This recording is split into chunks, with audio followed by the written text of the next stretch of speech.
many of our childhood memories are tied to the things that we watched or the snacks we enjoyed. Minnesota companies know this too. Tonight, John Lauritsen shows us how they're cashing in by using the power of the past.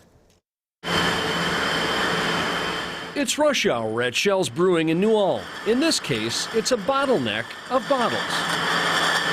A brand new batch of beer. But lately, Shell's has been thinking old school. It's iconic. It's got that deep blue color. To get a fresh look for its Deer brand beer, Shell's went back 70 years to the 1950s, taking the Deer brand logo used during the Eisenhower administration and reintroducing it in 2022, a sort of Back to the Future rebrand that's already paying off. Yeah, it does perk up business. Attracts some new customers. And everybody was on board almost immediately about bringing that back. Senior graphic designer Matt Irwin knew the logo was well before his time, but he also knew it would work. At some level, I think there's probably a comfort, sort of a something familiar, a familiarity that people were looking for. It's a trend that George John is seeing across the country. He's a marketing professor at the U of M's Carlson School of Management. That's the reason why nostalgia works. It hooks into history, it hooks into authenticity.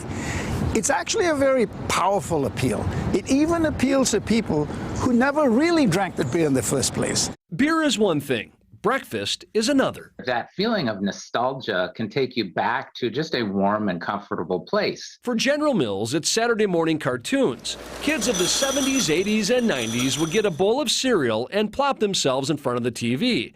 Those kids grew up. But as Doug Martin knows, they didn't forget. We found that, we can bring back some of these old cereal box images and people love it. They respond to it really well, and it just connects to a positive moment and to a positive association in their minds. Over the past few years, vintage boxes of Wheaties, Cheerios, Lucky Charms, and Cocoa Puffs have graced store shelves. But the slam dunk was Dunkaroos, discontinued in the 90s, but brought back during the pandemic. Phase one was, let's just give away 5,000 boxes online.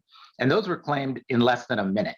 And that's when we knew, okay, there's really something here. Stores sold out right away. They even made clothing available online. Think about like hypercolor clothing and some Dunkaroos. So it just, again, it connected with a moment in time for people. Minnesota companies that are a century old or more are taking a page out of the Disney playbook. Newer generations never saw the original Mickey Mouse cartoons and movies, but still find the characters appealing. Same goes for these brands. They're not really characters in contemporary TV shows, which is what they were back in the day. However, Disney's done a masterful job of keeping it relevant to a new generation, multiple new generations. John says bringing old brands back is a marketing strategy that only works from time to time. But when it does, it's a win for Minnesota companies, consumers, and collectors. They don't really make much money out of the 1,000 people that collect it, but it imbues the brand with a sense of authenticity you couldn't buy with money. John Lauritsen, WCCO 4 News. Shell's is also toying with the idea of bringing back the old logo for their Fire Brick beer. From a collector standpoint, the market for old Minnesota brand merchandise like Hamm's beer bottles has been hot since the pandemic began.